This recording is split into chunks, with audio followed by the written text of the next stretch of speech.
15 médecins de l'hôpital n'ont pas réussi à sauver le milliardaire. C'est alors que le fils noir de 14 ans de la femme de ménage, un génie de la médecine, remarque ce que personne n'avait vu. Une autre dose de morphine tout de suite, a crié le docteur Peterson tandis que les moniteurs de la chambre privée déclenchaient des alarmes assourdissantes. Le magnate de la technologie milliardaire William Cross était en train de mourir et les meilleurs spécialistes du pays étaient complètement perdus. À l'extérieur de la chambre luxueuse, Kevin nettoyait le couloir avec des mouvements mécaniques, mais ses yeux ne quittaient jamais les écrans des moniteurs visibles à travers la porte entr'ouverte. À 14 ans, le garçon connaissait déjà cet hôpital mieux que sa propre maison. Après tout, il accompagnait sa mère Diane pendant son service de nuit depuis 3 ans, depuis qu'elle avait obtenu un emploi de femme de ménage pour subvenir seule aux besoins de sa famille. « Kevin, arrête de regarder les médecins et viens m'aider ici », murmura Diane en tirant son fils par le bras. « Tu sais que nous ne devons pas attirer l'attention. » Mais Kevin ne pouvait détourner le regard. Pendant les 2 semaines où Cross était hospitalisé, il avait observé chaque symptôme, chaque examen, chaque médicament administré, et quelque chose n'allait vraiment pas. Les signes ne correspondaient pas au diagnostic que les médecins s'obstinaient à défendre. Le docteur Peterson sortit de la chambre, le visage rouge de frustration, suivi de 4 autres spécialistes renommés. « Impossible » murmura-t-il au docteur. 15 des meilleurs médecins du pays et nous n'arrivons même pas à stabiliser son état. Les symptômes n'ont aucun sens. C'est peut-être un syndrome rare, suggéra le docteur Williams en ajustant sa blouse impeccable.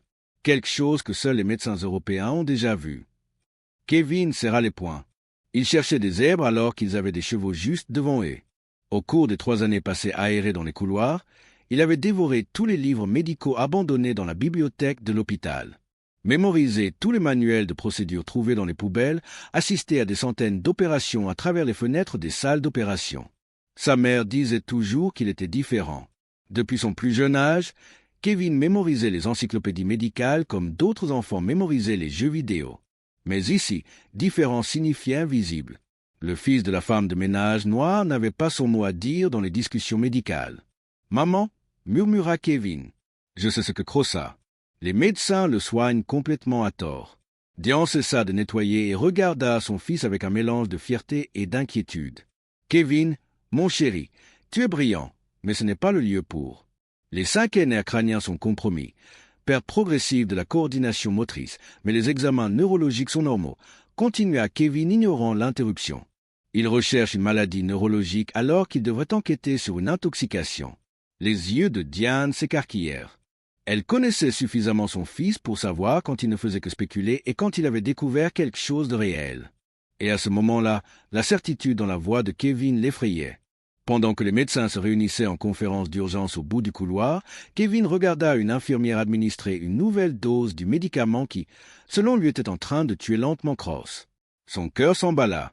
Si vous aimez cette histoire d'un garçon qui voit au-delà des préjugés, n'oubliez pas de vous abonner à la chaîne car ce que Kevin était sur le point de découvrir allait non seulement transformer la vie du milliardaire mourant, mais aussi révéler une vérité si choquante qu'elle amènerait 15 médecins renommés à remettre en question tout ce qu'ils pensaient savoir sur la médecine et à sous-estimer le génie qui peut s'épanouir dans les endroits les plus inattendus. La conférence médicale d'urgence se déroulait à huis clos, mais Kevin connaissait chaque recoin de cet hôpital. Grâce au système de ventilation qui nettoyait chaque semaine, il a pu entendre chaque mot de la discussion qui décidait du sort de Cross. « Nous perdons notre temps », déclara le docteur Peterson en tapant du poing sur la table. « Nous avons déjà essayé les antivirus, les antibiotiques de dernière génération, même une thérapie expérimentale. Rien ne fonctionne. » Le docteur Williams feuilletait désespérément les dossiers médicaux. Les examens restent inconclusifs. Nous devrions peut-être transférer le patient à Johns Hopkins. Impossible, s'écria le docteur Peterson. 15 des meilleurs spécialistes du pays sont dans cet hôpital. Si nous n'arrivons pas à le soigner, personne n'y arrivera. Kevin secoua la tête, frustré, de la pure arrogance. Ils étaient en train de tuer Cross par ego, refusant d'admettre qu'ils cherchaient peut-être dans la mauvaise direction depuis le début. Pendant que les médecins discutaient de théories de plus en plus farfelues, Kevin retourna dans la chambre de Cross. Le milliardaire était visiblement en pire état. Tremblement des mains, pupilles dilatées, respiration irrégulière. Tous les signes que Kevin avait mémorisés 3 ans auparavant lorsqu'un patient similaire avait été admis à l'état général. À l'époque, Kevin n'avait que 11 ans et commençait à accompagner sa mère à l'hôpital. Un homme d'âge moyen était arrivé avec des symptômes identiques à ceux de Cross. Les médecins n'avaient pas non plus réussi à établir un diagnostic. Kevin, curieux comme toujours, avait passé des nuits entières à lire des articles sur le cas dans les ordinateurs de la bibliothèque médicale. L'homme était mort, mais l'autopsie avait révélé un empoisonnement au mercure. Kevin n'avait jamais oublié les détails, comment les tremblements avaient commencé subtilement, comment la confusion mentale s'était développée progressivement, comment les examens neurologiques conventionnels n'avaient pas permis de détecter la véritable cause. « Kevin, arrête de rester là », murmura Dian en passant avec son chariot de nettoyage. Les médecins sont déjà assez nerveux comme ça. Mais Kevin ne pouvait pas s'éloigner. Il regarda une infirmière administrer une nouvelle dose de gélateur de fer, le même médicament qui avait été donné à l'homme 3 ans auparavant, totalement inefficace contre l'empoisonnement au mercure. « Maman !» murmura Kevin en tirant Diane dans un coin. Ils administrent un gélateur de fer à crosse. Mais s'il s'agit d'un empoisonnement au mercure, ils doivent utiliser de la pénicillamine ou du dimercapol. Diane regarda son fils avec un mélange de fierté et d'inquiétude qu'elle ressentait toujours lorsque Kevin démontrait ses connaissances médicales effrayantes. « Chérie, tu en es sûr ?»« À 100%, répondit Kevin, les yeux brillants d'une intensité qui effrayait toujours les adultes autour de lui. Les symptômes sont identiques à ceux du cas de 2020.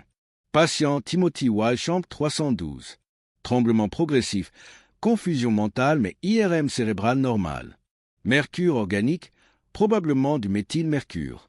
Sa mère cessa complètement de nettoyer. Kevin n'avait pas seulement mémorisé les symptômes, il se souvenait du nom exact du patient, du numéro de chambre et de l'année. À 14 ans, son fils avait un dossier mental plus précis que les ordinateurs de l'hôpital. « Comment sais-tu tout cela ?» demanda Diane, même si elle connaissait déjà la réponse. Kevin sourit tristement. « Parce que je lis tout, maman. Chaque dossier perdu, chaque livre médical jeté, chaque revue scientifique oubliée dans la salle d'attente. J'ai appris que si vous êtes invisible, vous pouvez absorber des connaissances sans que personne ne s'en aperçoive. » À ce moment-là, le docteur Peterson sortit de la salle de conférence, l'air complètement frustré. Kevin s'approcha respectueusement, rassemblant tout son courage. « Docteur Peterson, commença-t-il d'une voix ferme, je sais que je vais vous paraître fou, mais vous devez vérifier si M. Cross souffre d'un empoisonnement au mercure. » Le médecin s'arrêta brusquement, comme si un enfant venait de lui donner une gifle. « Pardon. » « Les symptômes sont classiques, » poursuivit rapidement Kevin avant de perdre son courage. Tremblement progressif, confusion mentale, mais IRM normale. C'est identique au cas de M. Walsh en 2020. Mon garçon, l'interrompit le docteur Peterson avec un sourire condescendant qui n'atteignait pas ses yeux. Je sais que tu veux aider, mais la médecine n'est pas un jeu d'enfant. Timothy Walsh est mort d'une pneumonie compliquée. Non, monsieur, insista Kevin, sentant le sang lui monter à la tête. Il est mort d'un empoisonnement au mercure. J'ai lu le rapport d'autopsie qui se trouvait dans la poubelle de la salle des médecins. Le sourire du docteur Peterson disparut instantanément. Vous fouillez dans les poubelles médicales. C'est une violation du protocole hospitalier. Je ne fouille pas, répondit calmement Kevin. Je nettoie et pendant que je nettoie, j'observe. Et pendant que j'observe, j'apprends. Le docteur Peterson regarda autour de lui et remarqua que d'autres médecins et infirmières s'étaient arrêtés pour assister à la discussion. Un garçon noir de 14 ans, fils de la femme de ménage, remettait publiquement en question son diagnostic. « Sécurité » cria le docteur Peterson. « Je veux que ce garçon et sa mère quittent mon étage immédiatement. » Diane arriva en courant, le visage rouge de honte et de peur. « Kevin, qu'as-tu fait ?» Il essaie de jouer au docteur, déclara le docteur Peterson assez fort pour que tout le monde l'entende. Il remet en question des diagnostics professionnels basés sur des déchets hospitaliers. Des rires cruels résonnèrent dans le couloir. Kevin sentit chaque regard méprisant comme une lame, mais il resta debout.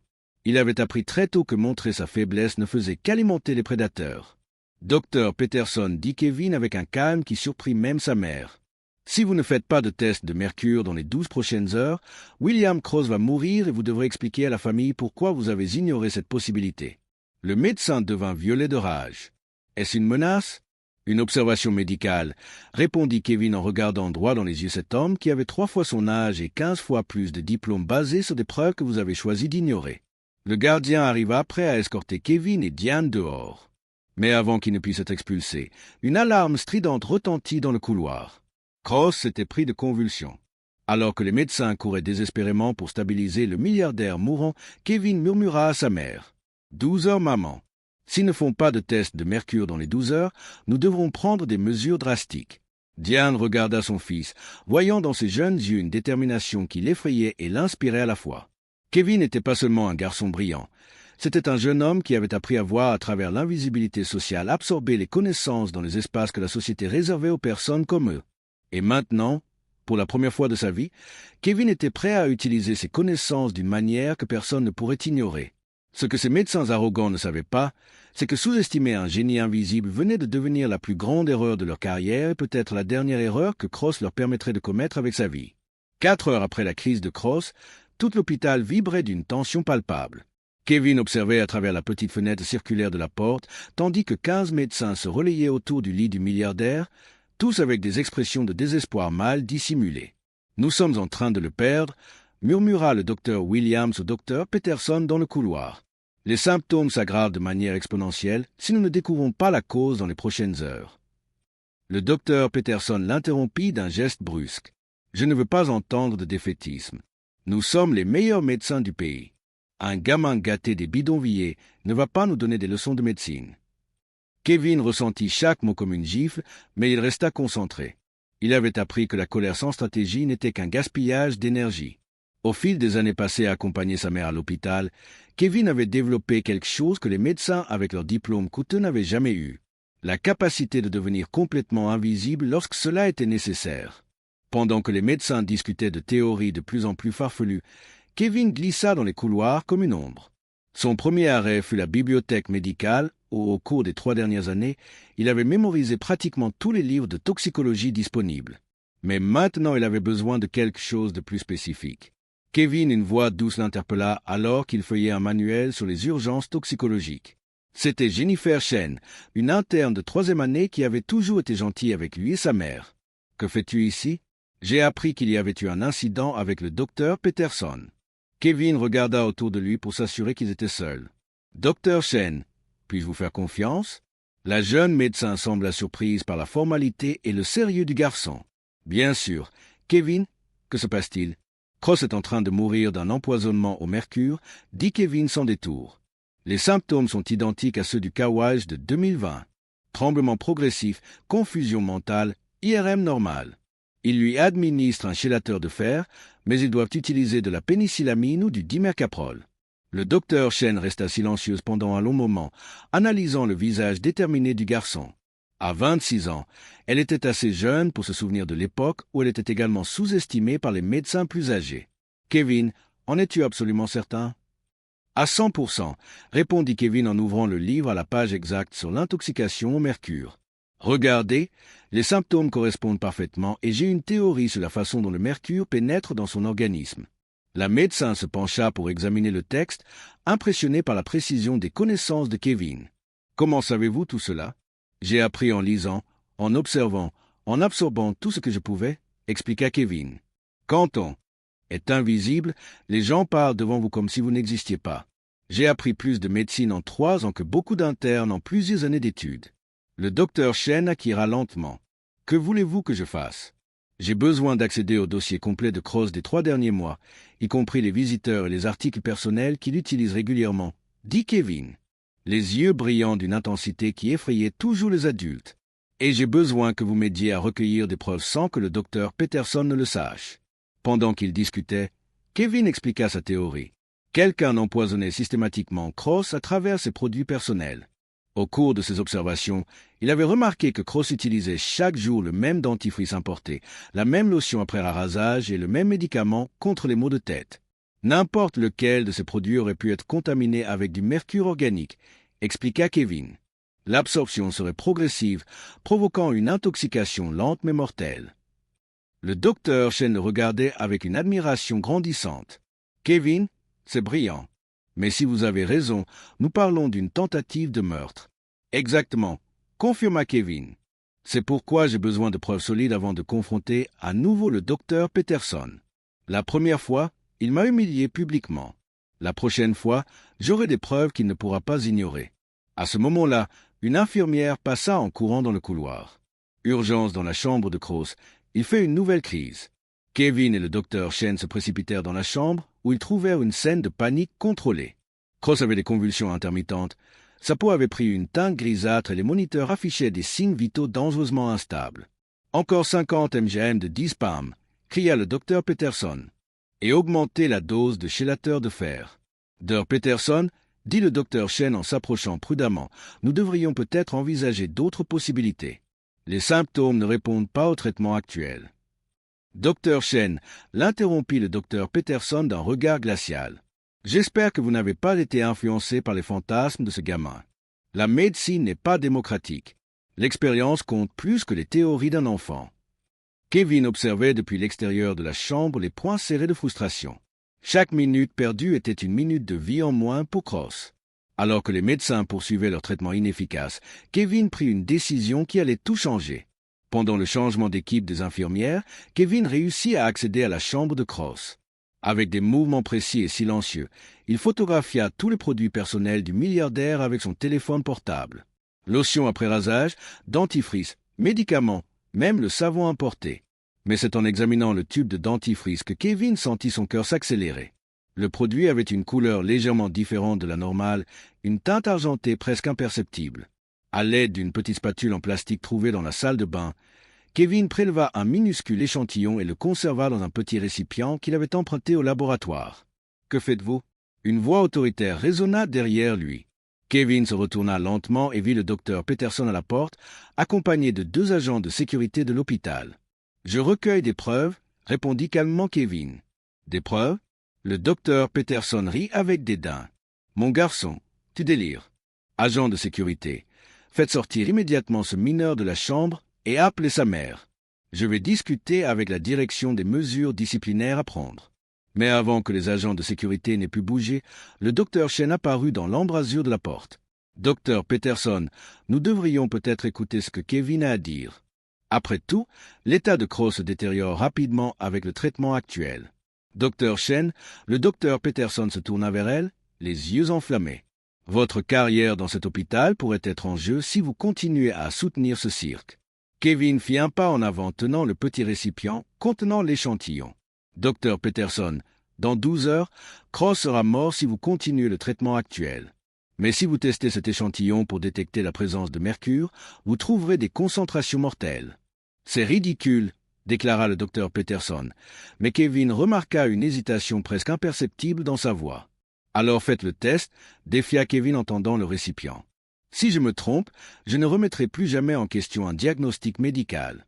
Mais si j'ai raison, si vous avez raison, quoi ?» demanda le docteur Peterson avec sarcasme. Kevin regarda le médecin droit dans les yeux, sa voix empreinte d'une assurance qui fit taire tout le monde dans la pièce. « Si j'ai raison, vous devrez expliquer comment un garçon de 14 ans a sauvé la vie d'un milliardaire alors que 15 spécialistes ont échoué. » Le silence qui suivit ne fut rompu que par les bifmics des moniteurs de Cross. Le docteur Peterson regarda l'échantillon, puis Kevin, puis le docteur Chen qui observait avec un intérêt croissant. « Très bien, » dit finalement le docteur Peterson, sa voix trahissant à part égale son irritation et sa curiosité. « Nous faire votre petit test. Mais s'il s'avère négatif, je veux que vous et votre mère quittiez cet hôpital définitivement. » Kevin sourit pour la première fois depuis des heures. Un sourire qui reflétait des années de connaissances accumulées et une confiance qui venait du fait qu'il savait exactement ce que ce test allait révéler. « Je prends le pari, docteur Peterson, mais je vous suggère de préparer une explication pour la presse sur la façon dont l'hôpital a failli perdre le milliardaire le plus célèbre du pays à cause de l'orgueil médical. » Alors que le docteur Peterson quittait la chambre avec l'échantillon, visiblement mal à l'aise mais déterminé à effectuer le test, Kevin murmura à l'oreille du docteur Chen. « Maintenant, ça devient intéressant car lorsque ce test sera positif au mercure, nous découvrirons qui essaie de tuer Cross et j'ai déjà mes soupçons. » Le docteur Chen le regarda avec une admiration grandissante. « Kevin, comment avez-vous acquis toute cette expertise ?» « Docteur Chen, » répondit Kevin en regardant par la fenêtre, tandis que le docteur Peterson discutait animément avec d'autres médecins dans le couloir. « Quand la société vous rend invisible, vous apprenez à voir des choses que les autres ne voient pas et ce que j'ai vu au cours des 3 dernières années m'a préparé à ce moment précis. » Le test prendrait 2 heures. 2 heures que Kevin savait qu'il utiliserait pour préparer la prochaine étape de son plan. Car prouver que Cross était empoisonné n'était qu'un début. Découvrir qui était derrière cet empoisonnement et pourquoi serait le véritable test de son génie médical. Alors qu'il observait Cross lutter contre les effets du mercure, Kevin sentit une détermination de fer se cristalliser dans sa poitrine. 15 médecins renommés avaient échoué, non pas par manque de connaissances, mais par manque d'humilité pour écouter des points de vue différents. Et maintenant, au cours des 2 prochaines heures, il allait prouver que la sagesse venait parfois des endroits les plus inattendus et que sous-estimer quelqu'un en raison de son âge, de la couleur de sa peau ou de sa classe sociale pouvait être une erreur fatale. 2h17 plus tard, le docteur Peterson revint dans la chambre de Cross avec une expression que Kevin n'oublierait jamais. Le test était positif au mercure, à des niveaux mortels, exactement comme le garçon l'avait prédit. Résultat positif pour intoxication au mercure organique, annonça le docteur Peterson à l'équipe médicale réunie, sa voix ressemblant à celle de quelqu'un qui mâcherait du verre. Concentration de 2,4 parties par million dans le dentifrice. Le silence qui s'ensuivit ne fut rompu que par les bips des moniteurs de Cross. 15 spécialistes renommés regardaient Kevin comme s'ils voyaient un fantôme ou un miracle. Commencez immédiatement le traitement au dimécaprol, dit calmement Kevin s'adressant directement au docteur Peterson. 50 mg/m par kilo de poids corporel par voie intramusculaire, toutes les 4 heures. Le docteur Peterson ouvrit la bouche pour protester, puis la referma. Le garçon venait de sauver la vie d'un milliardaire alors que 15 médecins avaient échoué. Protestation aurait été admettre publiquement son incompétence. Mais Kevin n'avait pas fini. Docteur Peterson, avez-vous vérifié qu'il a accès aux effets personnels de M. Cross? C'est le travail de la police, répondit le docteur Peterson sur la défensive. En fait, poursuivit Kevin en sortant son téléphone, j'ai déjà identifié le coupable. Tous les regards se tournèrent vers le garçon de 14 ans qui était sur le point de résoudre non seulement un empoisonnement, mais aussi une tentative de meurtre. Pendant 3 semaines, j'ai observé les visiteurs de Cross, expliqua méthodiquement Kevin. Seules 3 personnes avaient régulièrement accès à ses effets personnels. L'infirmière en chef Sandra Williams, son assistant personnel David Foster et son ex-femme Rebecca Cross. Kevin montra son téléphone au groupe, mais une seule personne a rendu visite à Cross exactement 3 heures avant chaque crise de santé. Il fit défiler les photos Rebecca Cross et elle apportait toujours des cadeaux spéciaux, notamment du dentifrice biologique importé. Le docteur Peterson fronça les sourcils. Comment avez-vous obtenu ces informations? Parce que pendant que vous discutiez de théories impossibles, je documentais des schémas, répondit Kevin. Rebecca Cross a rendu visite à Cross les mardis et jeudis des 3 dernières semaines. Tous les jeudis, elle apportait des produits d'hygiène spéciaux à son ex-mari, affirmant qu'ils étaient biologiques et meilleurs pour sa santé fragile. Le docteur Chen s'approcha admiratif. Kevin, comment avez-vous fait le lien entre tout cela? Un divorce milliardaire signifie une bataille pour l'héritage, expliqua simplement Kevin. Cross vaut 4,2 milliards. S'il venait à mourir de cause naturelle avant de modifier son testament, Rebecca hériterait de 80% de la fortune. À ce moment-là, comme si l'univers orchestrait une justice parfaite, Rebecca Cross entra dans la pièce avec un élégant sac de pharmacie. « William, chérie, je t'ai apporté tes produits préférés, » dit-elle doucement, sans remarquer la tension qui régnait dans la pièce. « Le dentifrice spécial que tu adores. » Madame Cross intervint poliment Kevin. « Pourriez-vous m'expliquer où vous achetez ces produits spéciaux ?» Rebecca regarda le garçon avec irritation. « Pardon? Qui êtes-vous? » « Je m'appelle Kevin et je viens de sauver la vie de votre ex-mari en découvrant que quelqu'un l'empoisonnait systématiquement avec du mercure organique mélangé à ses produits d'hygiène. » Le visage de Rebecca pâlit instantanément.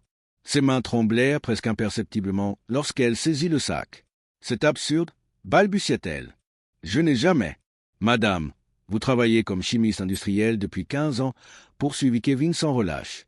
Vous avez accès au mercure organique par l'intermédiaire de la société pharmaceutique pour laquelle vous êtes consultante. Et par coïncidence, Cross a toujours des crises exactement 6 heures après vos visites. Le docteur Peterson observait la scène avec un mélange d'horreur et d'admiration grandissante. Le garçon ne se contentait pas de résoudre un cas médical. Il menait une enquête criminelle en temps réel. C'est ridicule. Rebecca tenta de garder son sang-froid, mais ses mains continuaient de trembler. J'aime William. Je ne lui ferai jamais de mal. Kevin a sorti d'autres photos sur son téléphone. Voici madame hier en train d'acheter des produits d'hygiène à la pharmacie du centre-ville. Et ici, il a montré une autre photo. Madame entrant dans le laboratoire Méridien Chica lundi, où elle travaille comme consultante et a accès à du mercure organique. Comment avez-vous? A commencé Rebecca. Puis elle s'est réalisant qu'elle s'incriminait parce que j'observe madame quand on est invisible, on apprend à voir des schémas que les autres ignorent, répondit Kevin. Et le schéma ici est très clair. Une ex-femme ambitieuse dotée de connaissances en chimie et d'un mobile financier empoisonnant systématiquement son ex-mari pour hériter de milliards. Le docteur Peterson retrouva enfin sa voix.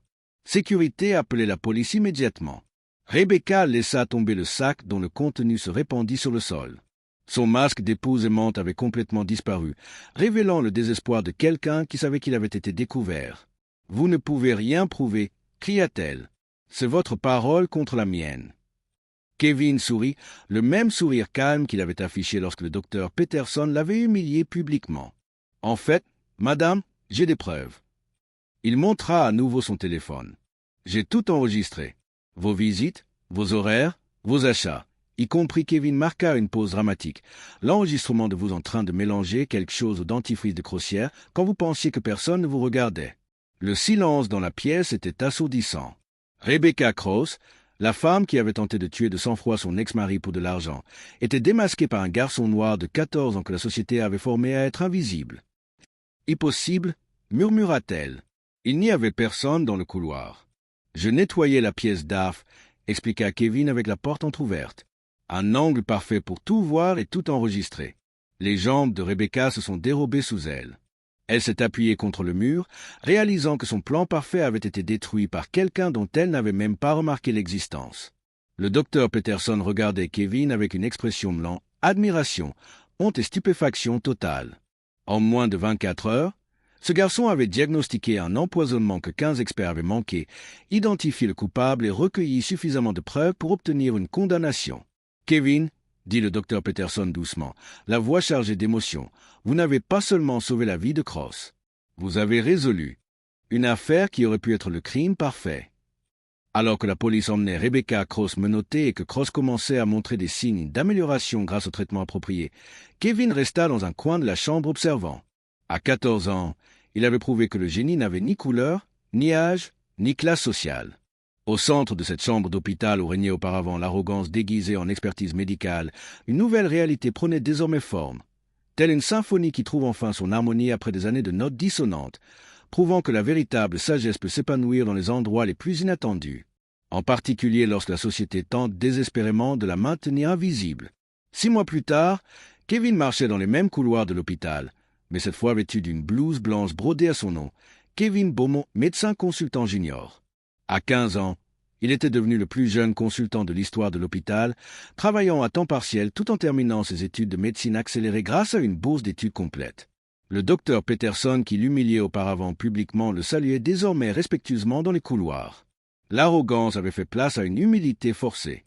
Après tout, expliquer comment un garçon de 14 ans avait sauvé un milliardaire alors que 15 spécialistes avaient échoué n'était pas exactement le genre d'histoire qui rehaussait une réputation médicale. Kevin interpella le docteur Peterson un matin, visiblement mal à l'aise. « Je tenais à vous remercier encore une fois pour nous avoir montré ce que nous avions manqué. » Kevin sourit poliment. « Docteur Peterson, nous commettons tous des erreurs. La différence, c'est d'en tirer des leçons. L'affaire Cross avait fait la une des journaux nationaux. Un jeune génie sauve un milliardaire et dévoile un complot, a fait la une des journaux pendant des semaines. Des universités ont offert des bourses d'études complètes, des émissions de télévision se sont disputées des interviews et Kevin est devenu le symbole que le génie n'a ni couleur, ni âge, ni classe sociale. William Cross, complètement rétabli, avait créé un fonds éducatif de 100 millions de dollars spécialement destiné aux jeunes invisibles comme Kevin. Ces enfants brillants dont le potentiel était ignoré par des systèmes qui ne voyaient que des uniformes et non des esprits. Ce garçon m'a sauvé alors que les meilleurs médecins du pays avaient échoué, a déclaré Cross dans une interview. S'il y a un Kevin sous-estimé quelque part, je veux le trouver. Diane travaillait désormais comme coordinatrice du programme et non plus comme femme de ménage. Mon fils m'a appris que le savoir ne se perd pas. Il attend simplement le bon moment pour briller, a-t-elle déclaré fièrement lors de sa première interview télévisée. Rebecca Cross a été condamnée à 25 ans de prison pour tentative de meurtre.